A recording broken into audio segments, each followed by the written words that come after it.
Voz tiene la palabra el señor Sánchez del Real. Muchísimas gracias. Señora Secretaria de Estado, feliz aniversario, aunque sea con un mes de retraso desde su nombramiento. Pero destaco ese hecho porque luego pasaré a hablar de su intervención y lo que nos ha transmitido. Pero antes hay dos temas que es que además están en el orden del día.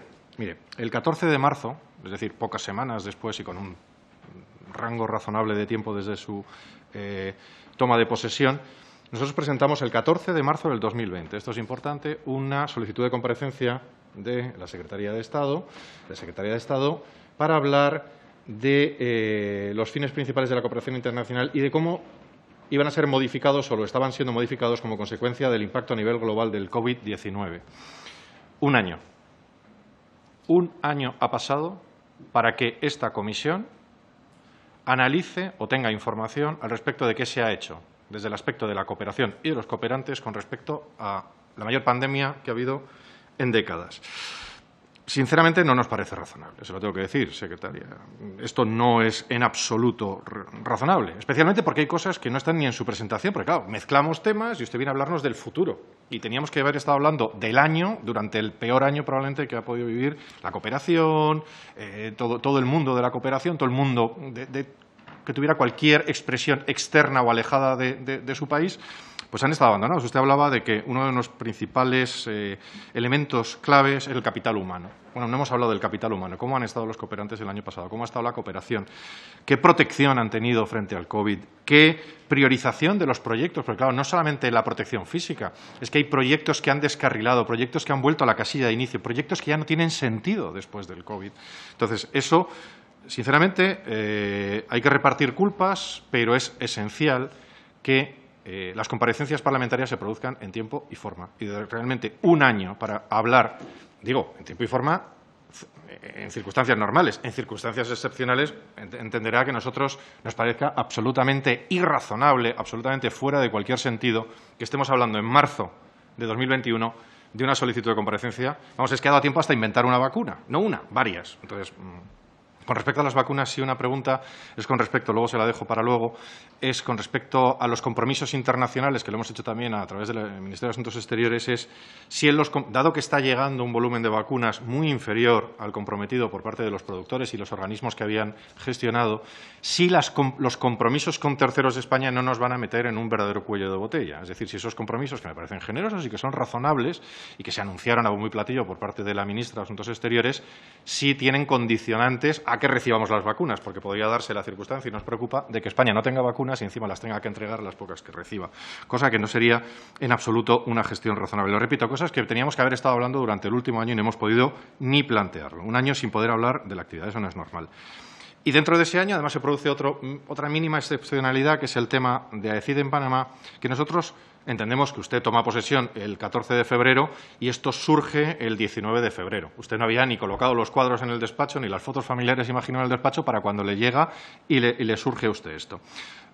Entienda que no le hago responsable a usted ni como persona, ni siquiera como cargo, pero sí permita que hagamos un ligero análisis de este caso para su extrapolación a cosas que usted ha dicho en su presentación, que es el control, la necesidad de los problemas de gestión, de recursos humanos y económicos, ha dicho usted literalmente.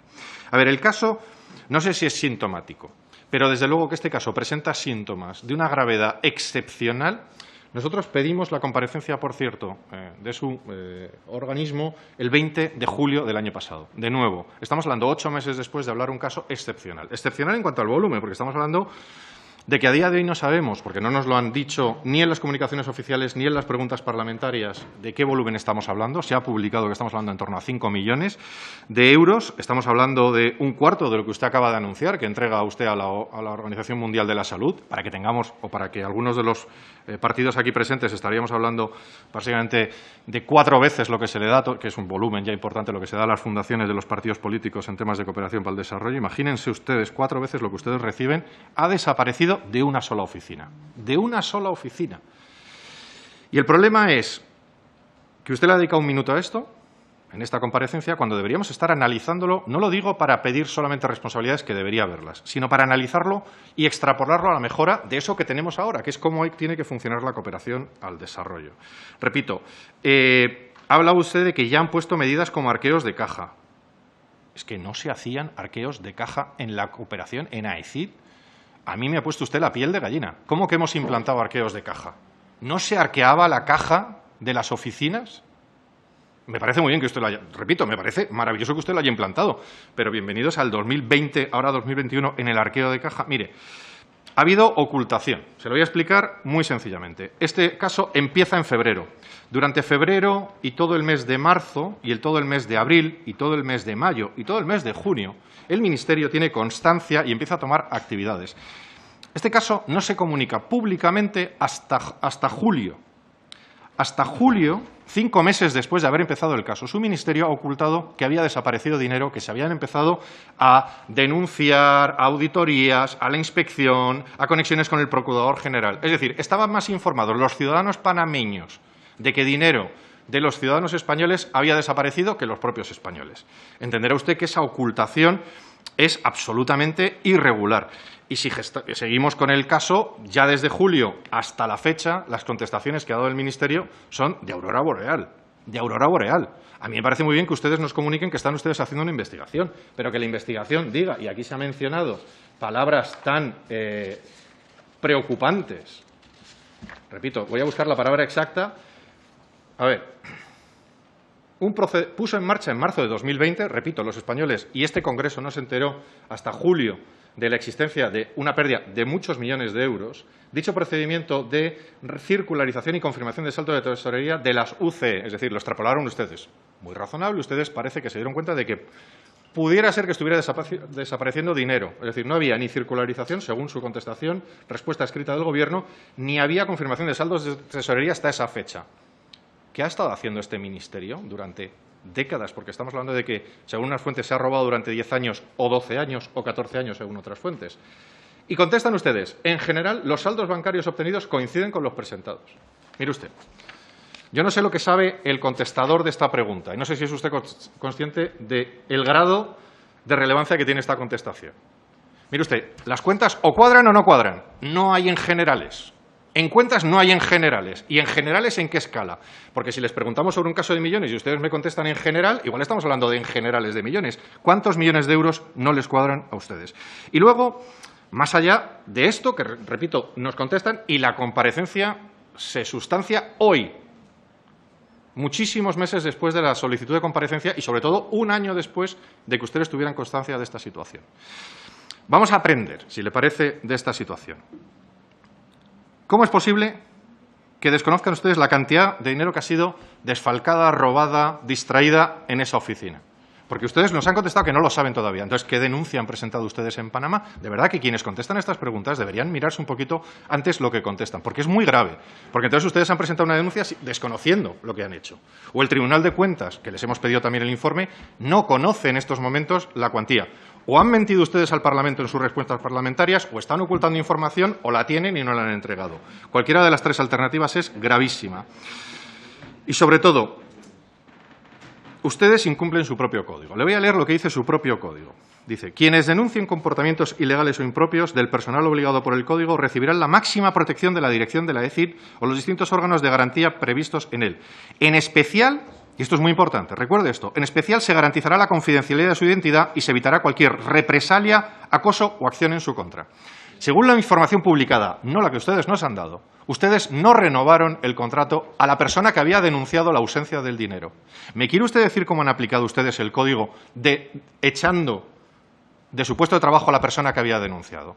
¿De verdad ese es el mensaje que estamos lanzando a los potenciales denunciantes en otras oficinas en las que en general ya no cuadran los números para que denuncien? Es decir, si usted denuncia, pierde su puesto de trabajo y encima es sometido al escarnio público. Repito, es que su código dice que debería haberse protegido la identidad de esta persona. Estamos hablando de que manejan millones de euros personas que están en puestos que se renuevan semestralmente. ¿Estamos hablando de que esa es la gestión? De verdad le digo que en estas circunstancias es esencial entender que no es que solamente se está sustrayendo dinero a los españoles, se está sustrayendo dinero a esas operaciones, a esos nobles objetivos. En este caso era para un fondo del agua. Estamos hablando de 5 millones de euros probablemente que no han llegado al fondo del agua en Panamá. Y la pregunta que nos hacemos es, ¿estamos gestionando como nación, ustedes como gobierno y nosotros como oposición, la posibilidad de que esto no vuelva a suceder? Mi respuesta es que no. Con esa ocultación, con esa falta de respuestas parlamentarias, con esa ocultación o mentira en las respuestas parlamentarias y, sobre todo, con estos procedimientos de despedir al que denuncia, porque si le han despedido ustedes y no le han denunciado a su vez, ahí, sinceramente, no hay que ser muy listo para entender que hay una irregularidad latente o evidente. Bien. Luego, en el tiempo que me resta luego en la contestación, le hablaré de su comparecencia, pero nos preocupa muy gravemente los tiempos, las formas y, sobre todo, el aprendizaje para todos estos miles de millones de euros que gastamos en cooperación o que invertimos en cooperación, que deberían estar perfectamente controlados, no en general, sino al detalle, al milímetro. Muchísimas gracias. Señora secretaria de Estado, acaba usted de hacer algo impresionante para la ciencia. Ha roto usted el espacio-tiempo. ¿Cómo es posible que la señora ministra comparezca y hable de una cosa que salta a los medios en julio y es cuando pedimos su comparecencia un mes después? Se han hecho ustedes un lío. Estaban tan ocupados ocultándolo a este Parlamento que se ha hecho usted un lío y acaba de dejar en un lugar muy desagradable a la señora ministra y a usted misma. En segundo lugar, usted nos acaba de dar una cifra. Dígale a sus asesores que no mientan cuando contestan a este Parlamento. Tienen la obligación de decir la verdad. Y ustedes decían que era imposible conocer esa cifra, porque hasta que no se la den, hasta que no se ha juzgado el hecho. Segundo, mire, es sintomático esto de que están ustedes gestionando un tercio, en Cooperación para el Desarrollo, un tercio del presupuesto del Ministerio de Asuntos Exteriores. Si sumamos los 3.115 millones que suma la ayuda oficial al desarrollo en este país, lo que usted nos acaba de decir, de que tenemos gente que no está formada en los mínimos rudimentos de gestión, sinceramente nos hace replantearnos absolutamente todo con respecto a nuestra posición, con respecto a la futura legislación. Creo que nos tenemos que concentrar menos en el sexo, perdón, dirán ustedes, del género de los ángeles, en eso, en el rollo inspiracional. Están ustedes maravillosamente dotados para la capacidad de llenar PowerPoints sobre temas inspiracionales, pero en lo operacional, en lo que es concreto, en lo que es control, en lo que es ejecución, en lo que es conseguir que haya proyectos eficaces, sinceramente, hoy ha dado un vuelco a la imagen que tiene este departamento, no para este sencillo diputado, sino yo creo para el conjunto de los españoles que puedan tener el vicio de estar viendo esto. Sencillamente ustedes no saben cuadrar una caja y encima mienten al Parlamento. Me parece muy grave. Mire usted, no puede ser, ustedes tienen la obligación constitucional de comparecer aquí, de venir y contarnos. No puede ser que estemos un año después. Tienen ustedes la obligación de no ocultar, porque es nuestra función de control, que es constitucional. Repito, es gravísimo que ustedes no se sometan y traten de escamotearse del control y, sobre todo, que mientan en documentos de respuesta a este Parlamento. Respeten un poquito más a este Parlamento, respeten un poco más a los ciudadanos que nos han elegido y respeten a la cooperación, porque, repito, los que no han recibido los 5 millones de euros han sido el Fondo del Agua, han sido los panameños y tantos otros ciudadanos del mundo que deberían haber recibido cooperación española. No sabemos a estas alturas de partido si la han recibido o no la han recibido. Sencillamente, porque tienen ustedes personal eventual, personal con poca carrera profesional, personal sin los recursos, y estamos hablando de miles de millones de euros de los españoles y de fondos europeos, entre otras cuestiones. Mire, se lo reitero, control y transparencia, cuidado con lo excepcional. Lo de Panamá es excepcional, lo entendemos, el COVID es excepcional, pero sobre todo lo profundo y lo estable requiere un absoluto control. Esa va a ser nuestra prioridad en este borrador de Schrödinger que aparece, existe, no existe, la ministra dice que está, usted dice que sí, pero luego que no. No sé si existe o no existe. De verdad, díganos ustedes qué quieren hacer, menos PowerPoints. Mándenos un documento más elaborado que lo recibiremos, yo creo, en la subcomisión con enorme cariño y atención para poder tener una buena legislación que evite estos bochornos que de verdad estamos viviendo hoy. Muchísimas gracias.